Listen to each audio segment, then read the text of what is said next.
Herzlich willkommen zu Women Hit Harder, the Female Power Podcast. Ladies and gentlemen, I am back. Women Hit Harder, episode 50, today with PFC of Pillow Fight Championship, Steve Williams. Obviously, we're gonna go into detail about his life, his legacy, and what he's been doing in the interactive media and tech services as well. But first of all, I want to apologize that I've been a little MIA, missing in action. I've had an incredible ride behind me. I built my own business here in the States. And now everything is back and running smoothly. So I'm back to producing podcasts for you guys. And I'm happy that you're still here with me. So, Steve, I'm happy to have you. Yeah, thanks for having me on. It's always happy to get on with you and do anything that you're up to, help out any way I can. That's great. Thank you so much. Like I'm so happy you're in Brazil right now. I'm in Florida, but the media these days makes everything possible. So obviously, let's just do a hard start here. Everybody that knows you knows about PFC, the Pillow Fight Championships. But obviously, not just that. You've been in the media, in the tech services for over 35 years. So this is, I guess, how you kind of started your own journey. But I'm just going to give you the word and you just tell us a little bit about yourself. All right? Yeah, so basically I'm a telecom engineer. That's sort of my background. Entrepreneur. Sorry, I'm not an engineer, but I'm a telecom entrepreneur. And I got involved years ago with a television network, music television network called The Box. And it became MTV2, which you see now on Viacom. And I worked on many different telephone promotions with the urban recording artists like MC Hammer, Belle DeVoe, Queen Latifah, Public Enemy, all these groups that popped up during the late 80s and into the 90s. And we ran a lot of different promotions with the artists to promote their records, record sales, and ticket sales and concerts. 800 numbers, 900 numbers, all this kind of stuff that I got involved with. So that's really what got me into the sort of the entertainment side of the music television network, and then of course the telecom side. So in 91, I started my company called Interactive Media Technologies. And that company's now at, what is it, almost 34 years old. We've been doing international long distance, local 1+, 800 numbers, call forwarding, prison inmate calls, international callback service, calling cards, you name it.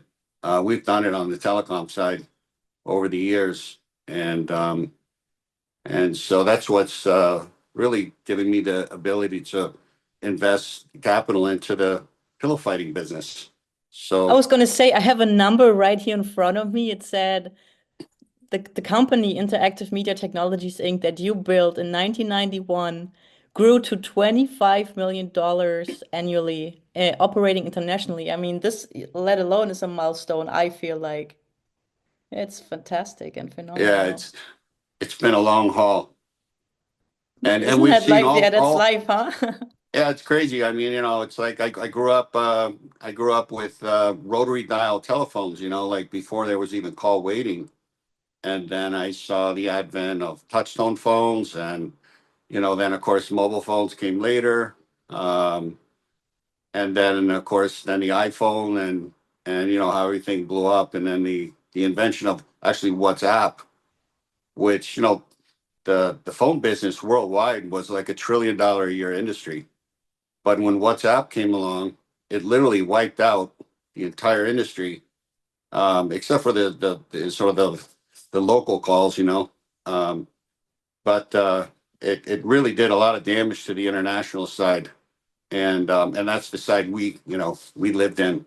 So we saw the whole demise of the telecom industry from WhatsApp, which is a phenomenal program. Everybody uses it every day, and I do too. So things are changing, you just got to keep up with it. So did that mean for your business that you had to like sell it, or is it still running? Are you still running it, or tell Oh us no, yeah, about we how you did it? still have it. That's where we adjusted. We just adjusted, and we stopped focusing on the international, the long distance side of it. We got more into the call forwarding. It was just sort of that. Our telecom platform is able to do a lot of different things. So you have a lot of different business segments you could go after. If one of them's dying, one area is dying, you could focus on the other one and try to build it up. And that got us into the prison phone call business, which still, good business or good margin. And it may be the last bastion of margin in the telecom business in the whole world. We're lucky enough to be in on that. So that's good, but on the other hand, it made you like rethinking or creating new visions. And you mentioned it earlier that obviously everything you've built so far was just, I guess, part of the journey, trust the process, right? And then you said the capital you made, you put into your, well, I guess not just a side project anymore. It is actually a real thing. And this is called PFC. And so here we are. I'm just gonna go straight forward. What made you start a pillow fighting championship league? Yeah, it's really kind of crazy because on the metamorphosis of PFC, it's the kind of invention of the sport itself, with the rules and then of course the pillow, a regular bedroom pillow is boring. It doesn't have any kind of show to it. And we went through all that. We went through all the testing with regular bedroom pillows, and then we put straps on bedroom pillows, and it was still boring. We ended up going through, I think we ended up buying about 120 different pillows to kind of zone in on the one pillow we thought gave the perfect weight, the perfect density, the perfect kind of a bounce and also pop. It didn't hurt too much. Obviously it hurts a little bit. But it doesn't hurt bone deep, it's skin deep. It doesn't go to your bones, and it doesn't give you a headache. And so all that's really important for pillow fighting from our perspective, because it has to be a sport where people don't get hurt. They're not afraid to get in the ring, and we can get, kids. Kids want to fight. Fighters, adult pro fighters like yourself are not afraid to get in the ring, even accepting low pay, without having the fear of being mortally wounded and getting CTE. There's none of that risk. So from a longevity standpoint, we saw that, as well as universal acceptance, right? Because we can make the pillows. We have a pillow called the X pillow. It's the X. We've never used it. You could hit somebody with it, and it absolutely would knock somebody out. The problem is it could actually cause more damage than a fist or a boxing glove, Really? because it has the leverage. You've got about a 3 foot long object, on a strap. And, if you swing it fast enough and it hits you just right, it's going to hurt. And when it hurts, that's your brain telling you that, to stay away from that thing, Man, I So want to try this one out because I've only fought with the standard competition pillows, but this one sounds like fun. I actually want to knock someone out. the X, yeah. Yeah, it's crazy, I gotta say though that, the X, so a lot of people say, hey, why don't you use a heavier pillow to knock someone out? But a heavier pillow moves slower. Heavier pillow moves slower. The lighter pillow moves a lot faster. So, for example, we call the kids pillow. It's like a 1 pound pillow compared to the pro version, which is 2. That 1 pound pillow in the hands of an adult is unbelievably fast. It's even fast in the hands of like a 17-year-old, kid. And so it's very exciting to see that because the larger the pillow, the slower the fight. The heavier the pillow, the more your arms get worn out.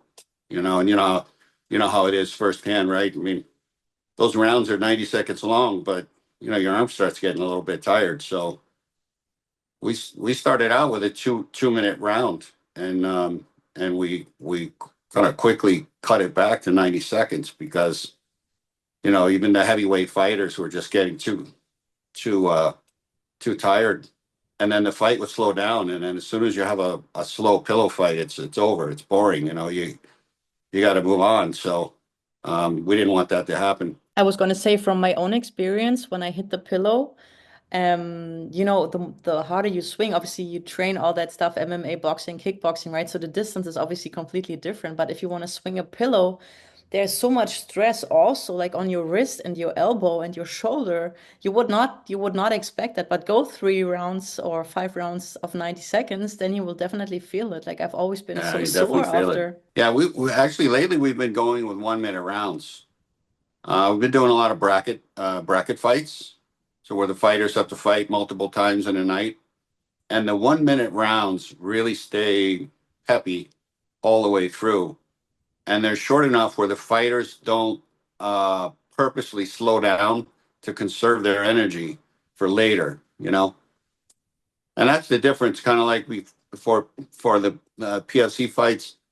The last 15 seconds of even a 12-round boxing match, which is everybody's waiting for that last 15 seconds, the most exciting 15 seconds of a 12-round match, or a 5-round match, that PFC delivers that, every minute, every second of every minute of the fight. So it's nonstop action as opposed to some of the, MMA, boxing matches, even jiu-jitsu matches can get a little boring. You have long periods of time where there's not much going on, and then that last 15 seconds is pure fight. So the pillow fighting is a lot more action, at least on a percentage basis of the total fight time. That leads me to my next question already. Like, how does the creativity and business model behind PFC compare you to other martial arts? Well, because Yeah, we well, consider PFC a martial art these days, right? yeah, I would say, there isn't any model. That's been our problem. There has not been a model. If you, I think, there's from the MMA side, everybody wants to create an MMA club, which is actually how I started with PFC. It was starting an MMA club. It was not pill fighting. Um, and everybody wants to be UFC, right? Every MMA boss wants to be Dana White. They want to model after that. That's the perfect model, and they've had a lot of time and a lot of money, and they have so much experience that their model is very well refined. But being a startup, how do you go from being a startup to getting to that level of UFC? And it's really impossible. It's totally impossible. Now, is it possible for PFC to become sort of the UFC of pillow fighting? That's probably more possible than a startup MMA club, becoming the next UFC, just because you have a very powerful company, UFC, which is hitting on all 8 cylinders all the time, and there's so much going on, and they're just they're gonna maybe buy up or put out of business anybody that wants to compete. We're more on the sports entertainment side, so we're probably we we feel like we're ahead of our time in a sense. In other words, we had to launch it. I think we launched it at the right time where the world was ready for it because of all the goofy sports that were coming out at the time. Cornhole and all this other crazy stuff. And some of those things have gone kind of gone full circle where the initial novelties worn off. The pillow fighting seems to be still hanging in there, and growing. We're growing. We've expanded out to like 7 countries. Um, and we're doing more and more fights. But from a business model, so it seems like probably, by the way, with that, we're probably, I feel like we're more popular than some of these other things because it's a real combat sport using real fighters, and you could see the real passion uh, of the fighter during the fight, where you don't see that in cornhole. You don't see much, you know.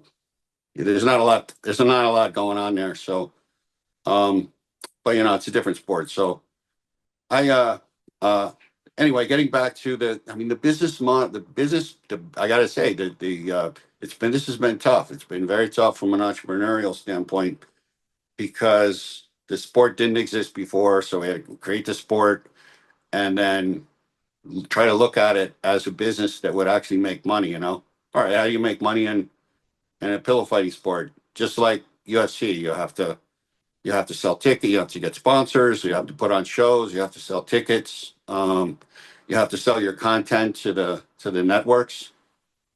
Well, at the same time we're launching PFC, you have the entire television network side in the world that's declining.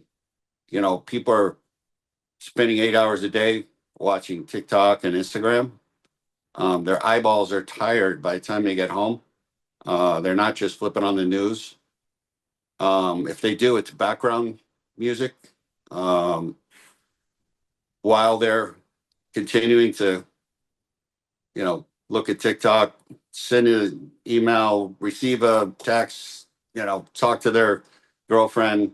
All these competing things that happen on your telephone that have nothing to do with your television, which is playing away in the TV commercials. But as soon as you might be watching something, the television goes to a commercial.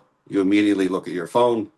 The sponsor now doesn't get any benefit from their sponsorship of that TV spot. Let's say, for example, and so everybody's seeing this. So there's a decline in the value of sponsorships. Although I would say that the word is that live sports is what's paying all the bills for the networks that actually are lucky enough to have the big live sports, big, NFL, NBA, paying the bills. I was going to ask And you, these, you mentioned earlier you expanded into 7 countries. Could you name them? yeah, we have India, Lebanon, Poland, Ghana, Nigeria, Brazil, and US. That's pretty cool. That's been going far. I mean, look, when I first met you, the interesting story behind it, when I was still working for Deutsche Welle in the sports department, and obviously I wanted to, pitch stories outside the box, outside the normal. And I pitched that story, and actually I got to go to like create a news clip on that, right? You had just had the PFC championships. And I'm like, man, this is unreal. Like, there's actually people in the boxing ring or octagon swinging a pillow, and there's obviously points which we go to later. Later, you have to explain the points, obviously. And then there's gonna be a winner. There's even like knockouts and TKOs and whatnot. So that was pretty cool. And would I have ever expected to to be part of that league myself and eventually become the reigning world champion? No, I would have not. But you know what? Everything happens for a reason. And obviously, you know that yourself as a pro fighter, people always laugh about it. Haha, pillow, pillow, pillow. Until they start swinging it for the first time or get hit by it, they're like, "Holy Yeah, moly, I did not expect that." How do yeah. you deal with that kind of stuff with those like laughs and Yeah, jokes? it's really annoying on one side. It's probably the knee-jerk reaction when people actually see what it is, and then they're like, "Oh my God, I didn't realize it was like that." That's pretty cool. So we are absolutely fighting that age-old, oh, pillow, bedroom pillow fight, ha ha ha, funny, ha ha, kind of boring, but loving thing you do with your brother and sister and your mom and dad and whatever and your friends. So that's going to be inherent. I mean, there's no way to fight it other than just keep plugging away, and then people as they grow up, think about the youth today. Um, unlike you, right? You didn't grow up, okay, you grew up pillow fighting, but you didn't grow up with PFC. No. So, but now people, like I'm in Brazil now, and PFC's in the school system here, and it's expanding, and it's on it's on in media all the time. So it's normal for a kid. Oh, pillow fighting, yeah. I mean, I grew up with it. My brother did that or whatever, and so it's normal. So it's going to take time, and so that's it. I wish we started a long time ago because I'd love to be much further ahead than we are now. But I was going to say, since you mentioned it yourself, it's a sport in the sports entertainment industry. Maybe you can just see it as like, you know what? As long as people watch it, no matter what they think about it, doesn't matter, because at the end it's entertainment and sport and a mix of a little bit of everything, right? Yeah, that's a very interesting point, because, well, being a fighter, being a professional fighter, fighters are very fighter centric.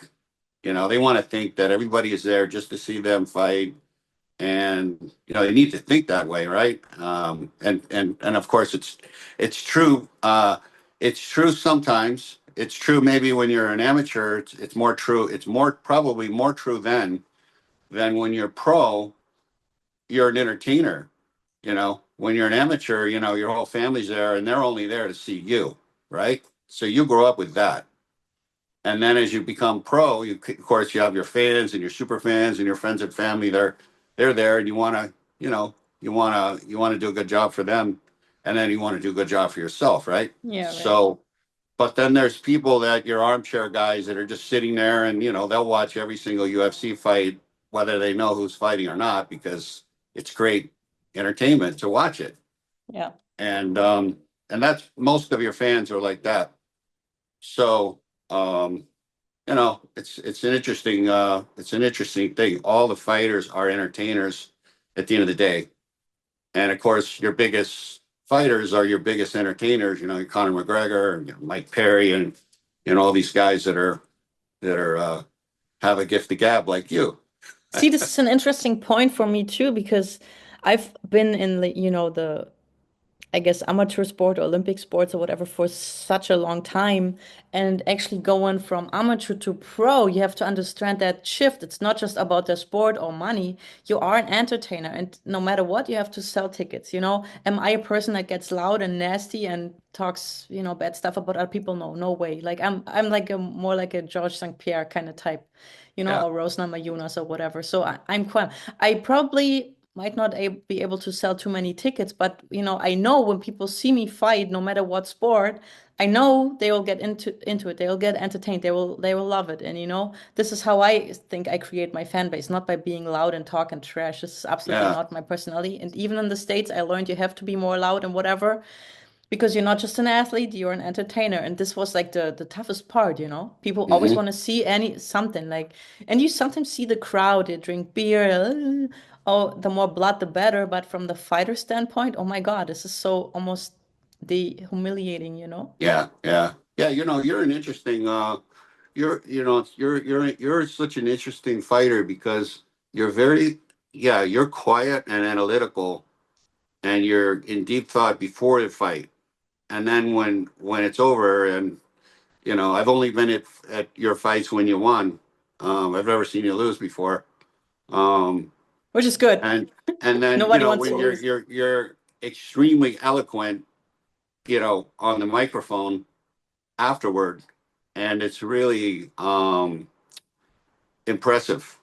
That's very impressive. So you're so well spoken and thoughtful, and kind of well rounded. How you're able to sort of step back and actually describe things so well. At least that's what you've done at our events, and so that's great entertainment. First of all, you're a great fighter, extremely strategic, and then you're extremely eloquent after. So to me, you have everything. Thank you so much, Steve. That you don't really have is to be nice. Thank you.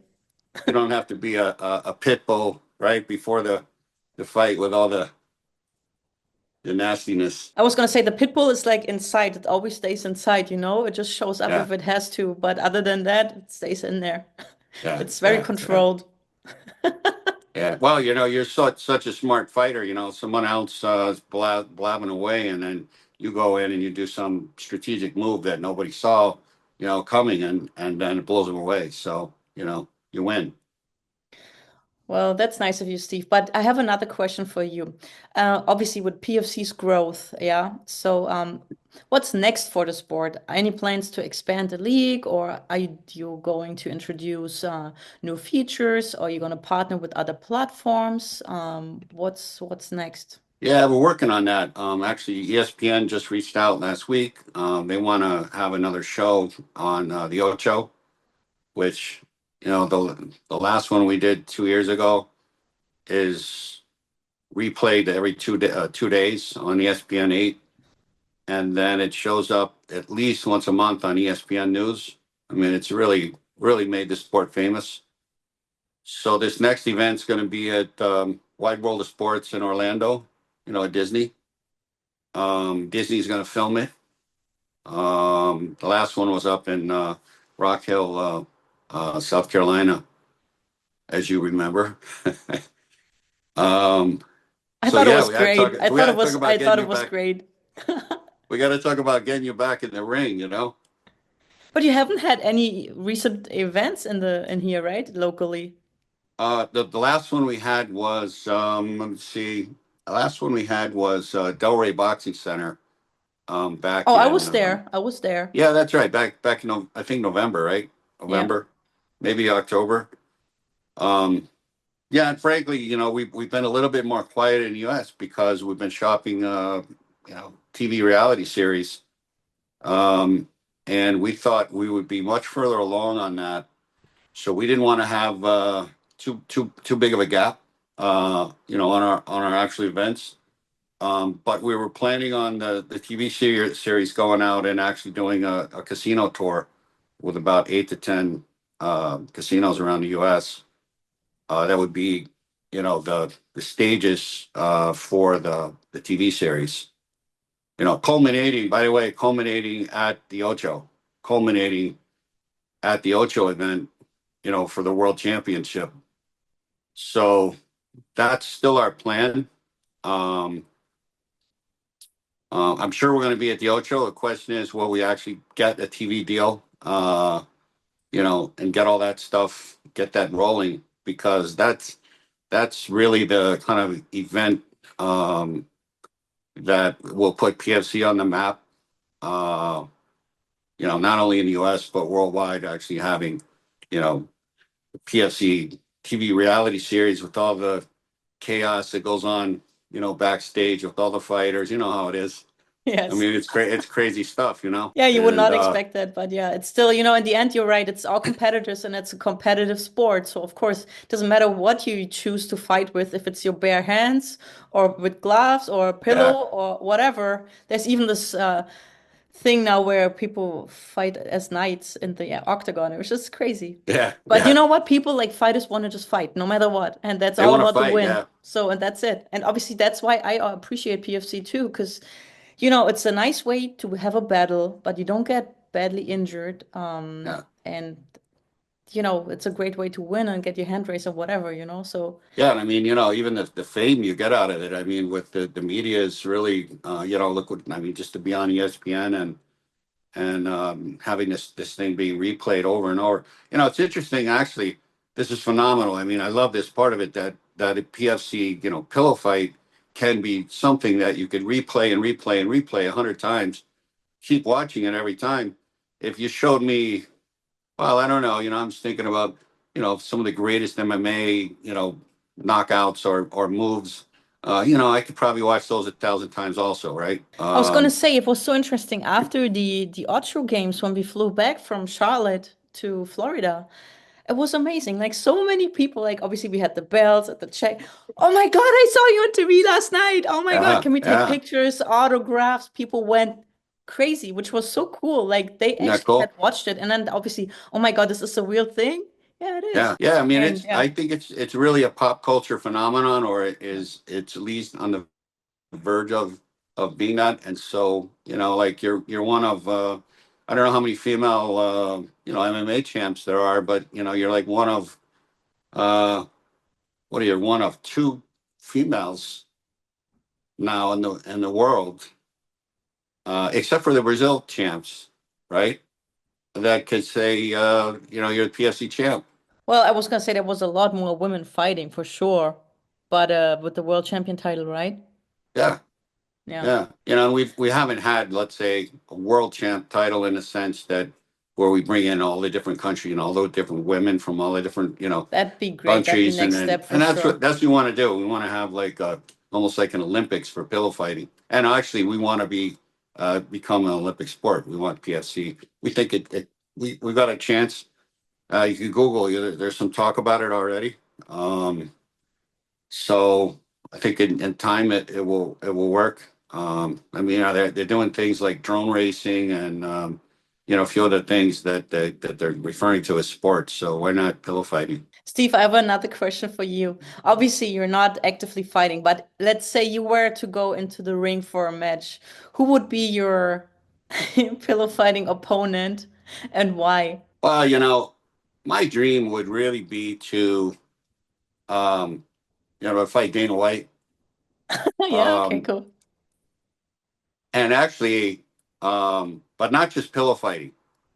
I would like to do almost like a 3-round fight. 1 round of boxing, 1 round of jiu-jitsu, and 1 round of pillow fighting. I thought it would be great. Let's do it. Yeah. For the next Ultra Games, he'll we have never Dana do. He'll playing. never do it. He'll never do it. And I'm like twice his size. But it would be good fun. I see that too. Steve, for those people who don't know PFC yet and who might obviously got interested when they were listening to us and the story and the background, just briefly, please, because we only have like 3.5 minutes left. What is the rule set? How does it work? How do you score points? You have a 180-degree hit to the head. That's 1 point. If you do a 360, we call it, spinning back pillow to the head. It has to hit the head. That's 3 points.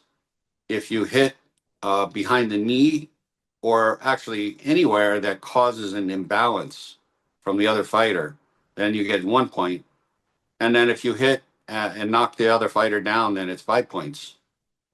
So that's the rule set. 1 minute rounds or 3 1-minute rounds. Sometimes we'll do 2 1-minute rounds. Sometimes there'll be 90-second rounds. So it depends on how much time you have and the skill level of the fighter, and how many fighters we have, and if it's a bracket or if it's a super fight. And the other questions, obviously, you have one judge in the ring, and then do you have score points?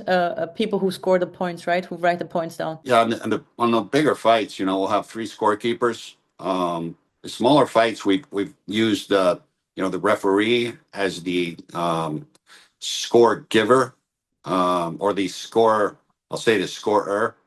With someone on the sidelines writing down the points and even double checking. Because sometimes the ref will call a point, but it's not a point, or he'll miss one, and so you've got this checking going on.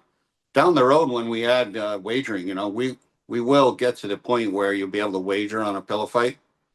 Then, of course, the scoring has to be 100% accurate with instant, replay and double checking, correct score correction. Live scoring is something we are going to add.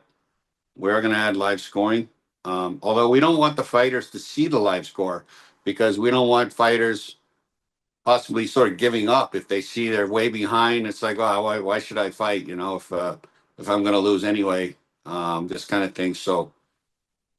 But the live scoring is really going to be helpful, and possibly, technically, we've been talking about how to add sort of like a light on the pillow. If you hit hard enough, then it'll light up, things like that. That'd be cool. There's a lot of things you can do. It's entertainment, so we want to keep it keep it exciting. Keep the tech, yeah. I'm sorry, Steve. We have 1 minute. 1 minute for final thoughts or something you would like to share with the community, with the fans, maybe about yourself, about the sport, a key learning that you had in 2024, anything. The word is yours. Yeah, I guess, no, thank you. Thanks for having me on. And I guess keep an open mind about pillow fighting. You know, it's not a bedroom pillow fight.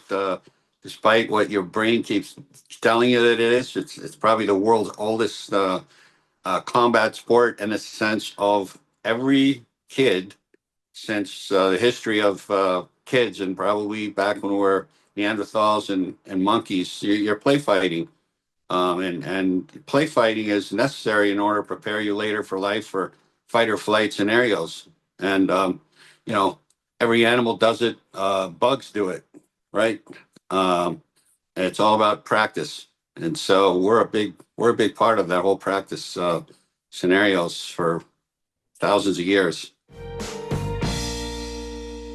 So, ihr Lieben, das war's für heute. Falls ihr Fragen oder Ideen habt, Anregungen, dann sendet mir doch gerne eine E-Mail an info@womenhitharder.com. Ansonsten bis in 2 Wochen zur nächsten Folge von Women Hit Harder. Bis dahin, bleibt gesund. Eure Julia.